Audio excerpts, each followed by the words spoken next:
Les tensions entre Paris et Londres au sujet des migrants après le naufrage de 27 personnes dans la Manche, parmi eux des femmes et des enfants. Le Premier ministre britannique Boris Johnson demande à la France de reprendre tous les migrants qui arrivent en Angleterre depuis la France. En réponse, le gouvernement français annule ce matin la venue du Royaume-Uni à la réunion stratégique prévue dimanche à Calais. Les pêcheurs français bloquent le port de Saint-Malo, opération de blocage pour résoudre les litiges post-Brexit. 2 autres blocages sont prévus dans la journée. Les pêcheurs se mobilisent pour réclamer au Royaume-Uni des licences de pêche. Ils prévoient aussi de bloquer les marchandises qui passent dans le tunnel sous la Manche. Le président français Emmanuel Macron a signé à Rome avec le président du Conseil italien Mario Draghi un traité destiné à renforcer les relations franco-italiennes, un traité inédit.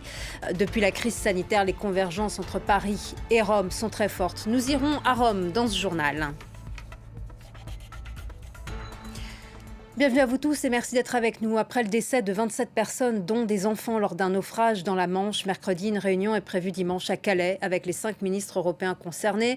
Le ministre français de l'Intérieur, Gérald Darmanin, a annulé la venue de son homologue britannique, Priti Patel, à ce rendez-vous après les propos de Boris Johnson.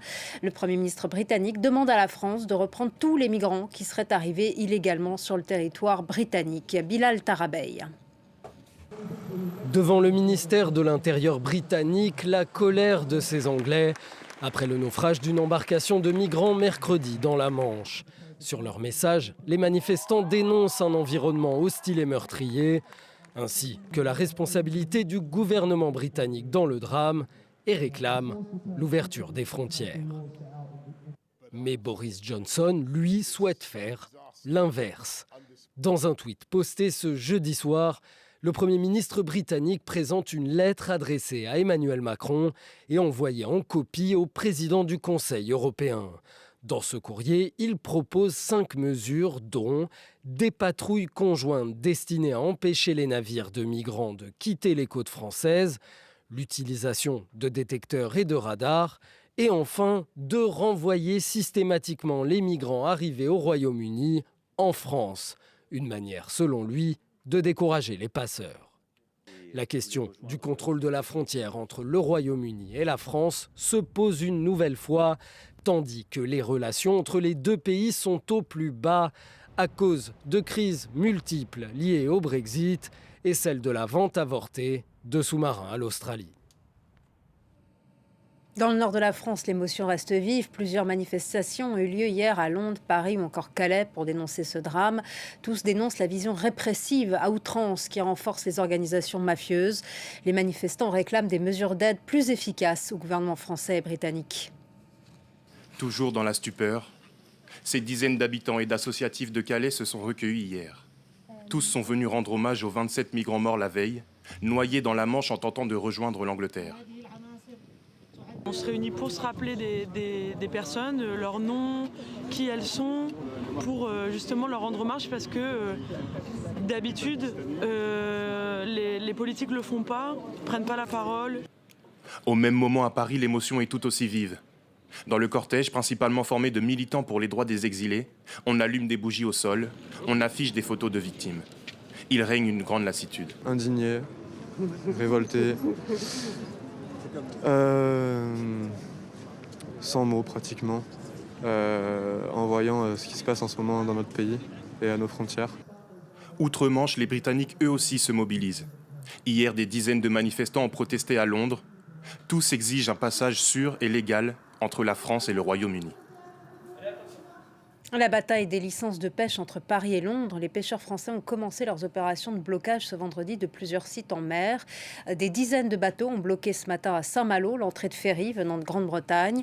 Les pêcheurs poursuivent leurs actions à Ouistreham puis à Calais à 14h. Ils veulent pouvoir continuer à pêcher et à travailler dans les eaux britanniques. Explication Marc Pope. C'est une action coup de poing, un coup de pression des pêcheurs sur les autorités britanniques. Toute la journée, des mobilisations sont prévues dans plusieurs ports français. Depuis 8 h ce matin, les pêcheurs bloquent le port de Saint-Malo. Puis ce sera le tour de Ouistreham en Normandie et enfin de Calais dans le nord. Les pêcheurs prendront ensuite leurs camionnettes pour bloquer l'accès de camions de marchandises au terminal de fret du tunnel sous la Manche.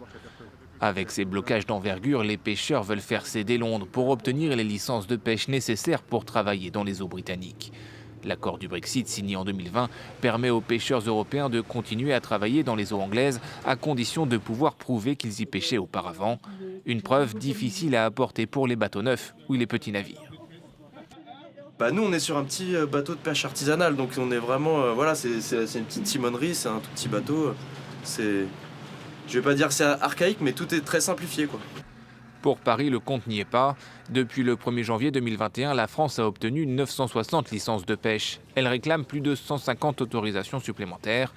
À plusieurs reprises, le ton est monté ces derniers mois entre les deux voisins. Paris a ainsi menacé à différentes reprises de prendre des mesures de rétorsion contre Londres avant d'y renoncer provisoirement. La France a finalement saisi la Commission européenne qui a posé un ultimatum au Royaume-Uni afin de régler le litige d'ici le 10 décembre prochain.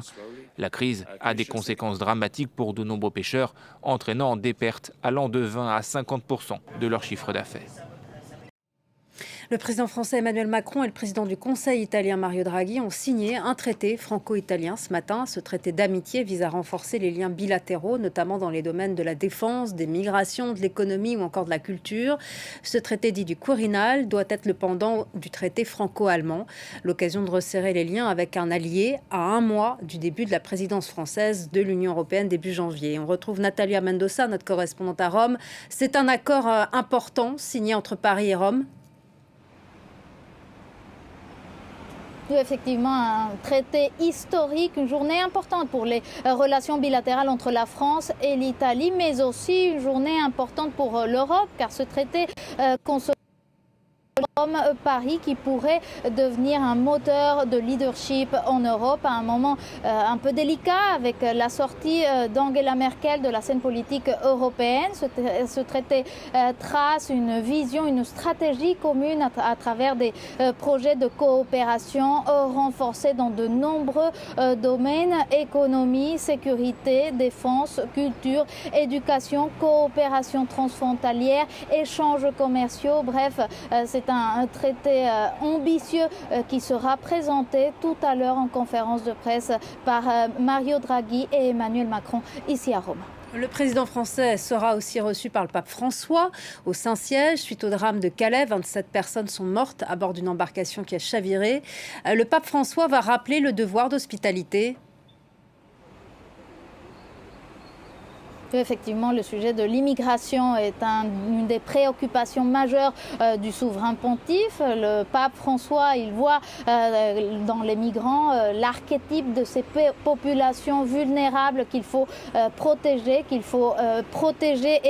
et accueillir dans les pays européens. D'autres dossiers seront également évoqués: la défense du multilatéralisme, la protection de l'environnement, et les sujets épineux pourront également être évoqués lors de cette rencontre. Il y a l'avortement, l'accès à la procréation assistée pour les couples de femmes homosexuelles, tout comme, vous l'imaginez, le rapport Sauvé sur les abus sexuels sur mineurs perpétrés par des membres du clergé français. Ce rapport avait suscité en France une polémique autour du secret de la confession face à l'obligation des prêtres de dénoncer ces crimes auprès des autorités civiles françaises. Un sujet délicat qui sera donc vraisemblablement évoqué lors de cette rencontre ce matin au Vatican. Merci beaucoup Natalia Mendoza, merci à vous. La découverte d'un nouveau variant en Afrique du Sud, il inquiète pour ses nombreuses mutations. Une réunion en urgence de l'OMS, l'Organisation mondiale de la santé, doit avoir lieu à la mi-journée. Les chercheurs ignorent pour l'instant si ce nouveau variant est plus contagieux et peut provoquer des formes plus graves de la maladie. Les autorités sanitaires appellent les Sud-Africains à se vacciner en urgence. La Commission européenne va suspendre les vols depuis l'Afrique australe. Bilal Tarabey nous en dit plus. Avec seulement 35% d'adultes totalement vaccinés, l'Afrique du Sud redoute aujourd'hui une nouvelle vague de pandémie.